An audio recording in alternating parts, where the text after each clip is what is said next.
नमस्कार मित्रांनो, मी ॲडव्होकेट संजय सावंत पाटील, प्रदेश उपाध्यक्ष भारतीय जनता पार्टी वकील आघाडी। विधानसभा निवडणूक 2024 ही आपल्या महाराष्ट्रामध्ये लागलेली आहे। 288 मतदारसंघामध्ये महायुतीचे उमेदवार त्या ठिकाणी उभे राहिलेले आहेत। त्यामध्ये भारतीय जनता पार्टीचे 152 उमेदवार असतील, 85 उमेदवार हे शिवसेना आदरणीय एकनाथराव शिंदे साहेब यांच्या नेतृत्वामध्ये त्या ठिकाणी लढत आहे। त्यानंतर आदरणीय उपमुख्यमंत्री अजितदादा पवार साहेब यांच्या नेतृत्वामध्ये जवळपास 55 उमेदवार महाराष्ट्रामध्ये लढत आहेत। असे 288 मतदारसंघामध्ये महायुतीचे उमेदवार त्या ठिकाणी उभे राहिलेले आहेत। एक चांगल्या पद्धतीने गेल्या 2.5 वर्षाच्या कालखंडामध्ये भाजप महायुती सरकारचं काम त्या ठिकाणी झालेलं आहे।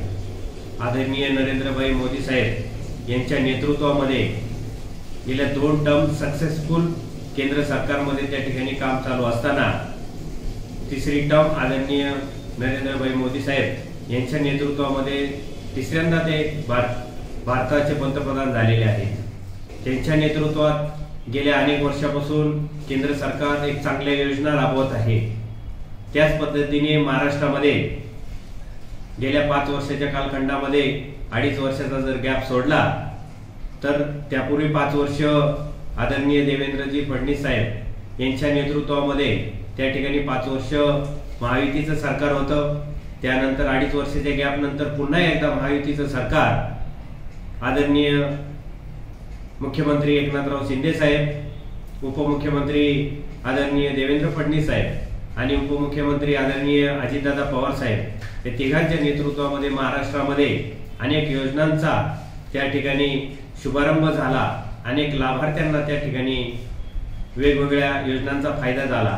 त्यामध्ये गोरगरीब असतील, महिला असतील, युवक असतील, लाडक्या बहिणीसाठी एक चांगली योजना त्या ठिकाणी आपल्या राज्य सरकारकडून राबवलेली होती। उज्ज्वला गॅस असेल, कामगारांसाठी वेगवेगळ्या योजना असतील, या आणि अनेक योजना गेल्या 2.5 वर्षाच्या कालखंडामध्ये आपल्या महाराष्ट्र सरकारच्या वतीने त्या ठिकाणी लागू केलेल्या होत्या। त्यामध्ये आपल्या लाडक्या बहिणीला दरमहा 1500 रुपयाप्रमाणे आपल्या महाराष्ट्र सरकारकडून त्या ठिकाणी देऊ केलेलं होतं आणि ह्या अनेक महिला, अनेक लाडक्या बहिणी आपल्या महाराष्ट्रातील त्या ठिकाणी खुश होत्या। कामगारांसाठी वेगवेगळे उपक्रम त्या ठिकाणी राबवलेले होते, वेगवेगळ्या योजना राबवलेल्या होत्या।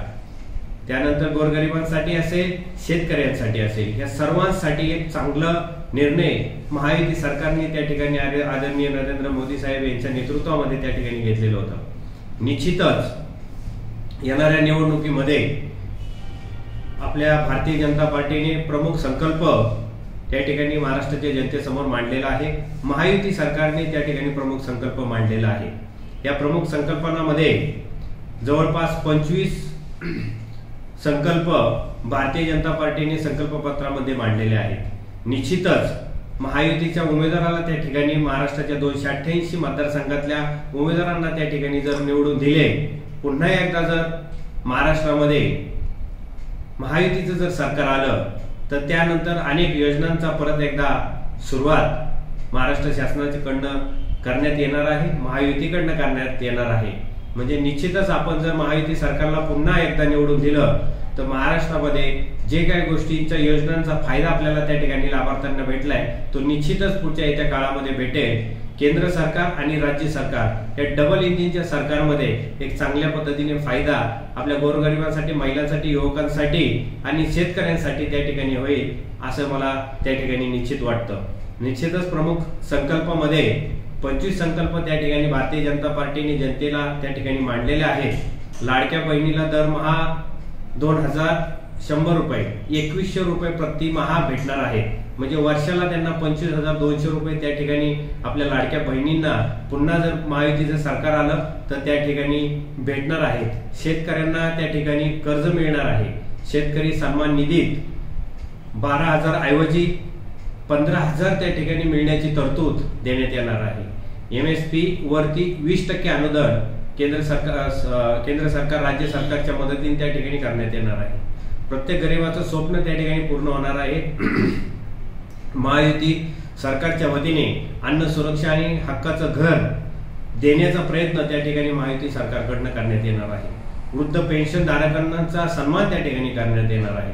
महिन्याला प्रत्येक वृद्ध पेन्शन धारकाला 2100 रुपये म्हणजेच वर्षाला 25,200 चा आधार त्या ठिकाणी केंद्र सरकार आणि आपलं महाराष्ट्र सरकारच्या वतीने महायुतीच्या सरकार आल्यानंतर आपल्याला त्या ठिकाणी भेटणार आहे। राज्यात जीवनावश्यक वस्तूंच्या किमती स्थिर ठेवण्याचा प्रयत्न महायुती सरकार त्या ठिकाणी करणार आहे। 10 लाख विद्यार्थ्यांना 10,000 विद्यावेतन आणि 25 लाख रोजगार निर्मिती त्या ठिकाणी करण्याचा प्रयत्न महायुती सरकार करणार आहे। ग्रामीण विकासाला नवी दिशा देण्याचा प्रयत्न त्या ठिकाणी करण्यात येणार आहे। 45,000 गावांमध्ये चांदण रस्त्याची बांधणी आपल्या महायुती सरकारकडून करण्यात येणार आहे। अंगणवाडी आणि सेविकांना 15,000 वेतन आणि विमा संरक्षण देण्याचा प्रयत्न त्या ठिकाणी महायुतीचं सरकार करणार आहे। वीज बिलात 30% कपात महायुतीचं जर सरकार आलं तर त्या ठिकाणी होणार आहे।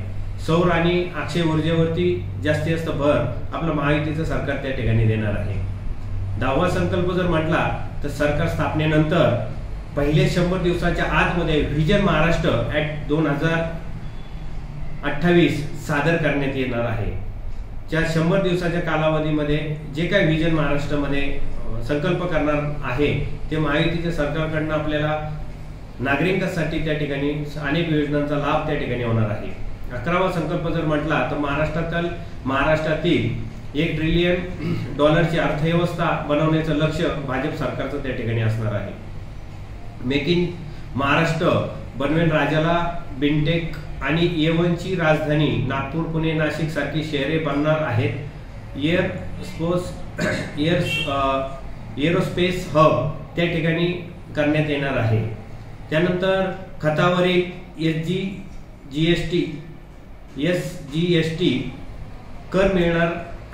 परत सोयाबीनला प्रति क्विंटल किमान 6,000 भाव देण्याचा प्रयत्न आपलं महायुतीचं सरकार त्या ठिकाणी करणार आहे। 2027 पर्यंत 50 लाख महिलांना लखपती दीदी बनवणार। 500 बचत गटांसाठी 1,000 कोटीचा फिरता निधी उपलब्ध महायुती सरकार आपल्याला त्या ठिकाणी करून देणार आहे। अक्षय अन्न योजनेद्वारे कमी गटातील कुटुंबांना मोफत अन्नधान्य देण्याचा प्रयत्न महायुतीचं सरकार त्या ठिकाणी करणार आहे। महारथी आणि अटल टिकरिंग लॅब्स योजनेतून सर्व शासकीय शाळांमध्ये रोबोटिक्स आणि A1 चे प्रशिक्षण संधी उपलब्ध करून देण्याचा प्रयत्न महायुतीचं सरकार त्या ठिकाणी करणार आहे। महाराष्ट्रात कौशल्य जनगणना उद्योगाच्या गरजेनुसार कुशल मनुष्यबळ निर्माण करण्याचा प्रयत्न त्या ठिकाणी करण्यात येणार आहे। 18वा संकल्प म्हटलं तर प्रत्येक जिल्ह्यात छत्रपती शिवाजी महाराज आकांक्षा केंद्र स्थापन करून 10 लाख उद्योजक त्या ठिकाणी महायुतीच्या सरकारकडून घडवण्यात येणार आहे। SC, ST, OBC समाजातून उद्योजक घडवण्यासाठी 15 लाख पर्यंत बिनव्याजी कर्ज उपलब्ध करून महायुतीचं सरकार त्या ठिकाणी करून देण्यात येणार आहे। OBC असेल, SCBC असेल, EWS असेल, VJNT विद्यार्थ्यांना शिक्षण आणि परीक्षा शुल्काची संपूर्ण प्रतिपूर्ती मिळवण्याचा प्रयत्न महायुतीचं सरकार त्या ठिकाणी करून देणार आहे। युवकांसाठी स्वामी विवेकानंद युवा स्वास्थ्य कार्ड आणि वार्षिक आरोग्य तपासणी त्यांची त्या ठिकाणी महायुतीच्या सरकारकडून करण्यात येणार आहे। महाराष्ट्रातील गौरवशाली किल्ल्यांचं संवर्धन आणि ऐतिहासिक वारसाचं जतन आपल्या भाजपा महायुती सरकारच्या योजनेतून करण्यात येणार आहे। 23वा संकल्प म्हटला तर ज्येष्ठ नागरिकांसाठी प्राधान्य देण्याचा प्रयत्न त्या ठिकाणी करण्यात येणार आहे। आधार सक्षम सेवा तसेच शासकीय रुग्णालयामध्ये स्वतंत्र OPD ची सेवा त्या ठिकाणी महायुतीच्या सरकारकडून करण्यात येणार आहे।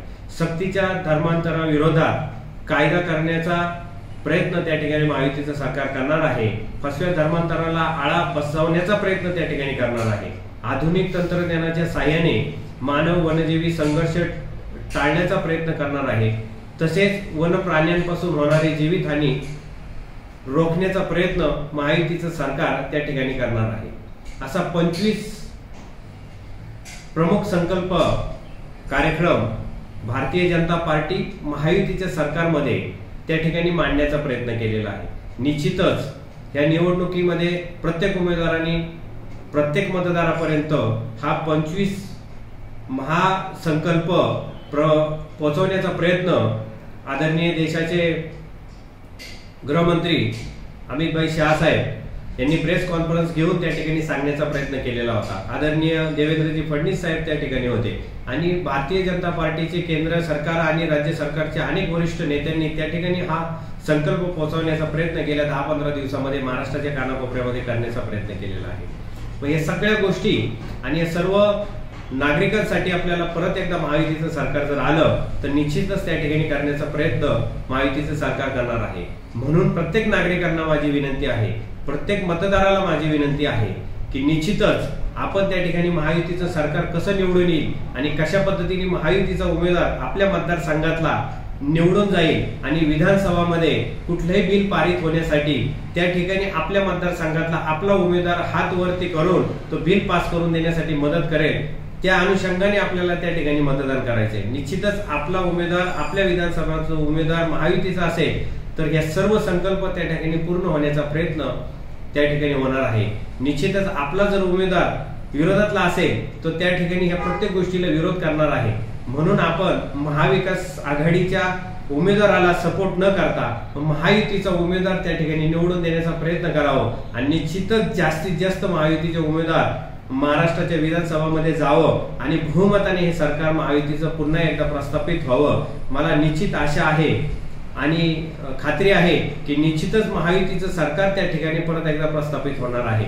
परंतु महायुतीचं सरकार प्रस्थापित होत असताना जास्तीत जास्त उमेदवारांच्या माध्यमातून जास्तीत जास्त बहुमताने त्या ठिकाणी उमेदवार असावे, जास्तीत जास्त आमदारांचा त्या ठिकाणी सहभाग महायुतीच्या सरकारमध्ये असावा अशी माझी त्या ठिकाणी इच्छा आहे आणि सर्व जनतेची महाराष्ट्राची त्या ठिकाणी इच्छा आहे। निश्चितच प्रत्येक मतदार महायुतीच्या उमेदवाराला त्या ठिकाणी निवडून देईल, भरघोस मतांनी निवडून देईल आणि भरघोस पद्धतीने बहुमताने त्या ठिकाणी पुन्हा एकदा महायुतीचं सरकार महाराष्ट्रामध्ये येईल आणि महायुतीचं सरकार आल्यानंतर गोरगरिबांसाठी असेल, युवकांसाठी असेल, महिलांसाठी असेल, शेतकऱ्यांसाठी असेल, ज्या गेल्या 9-10 वर्षाच्या कालखंडामध्ये केंद्र सरकार आणि राज्य सरकारने जे काही निर्णय घेतले त्याही पेक्षा चांगले निर्णय पुन्हा एकदा केंद्र सरकार आणि राज्य सरकार मिळून घेतील। नागरिकांना फायदा होईल, मतदारांना फायदा होईल आणि निश्चितच त्या ठिकाणी महायुतीचं सरकार आल्यानंतर ह्या पूर्ण महाराष्ट्र परत एकदा विकासाच्या दिशेने जाईल, महाराष्ट्राची प्रगती होईल आणि भाजप महायुतीच्या सरकारच्या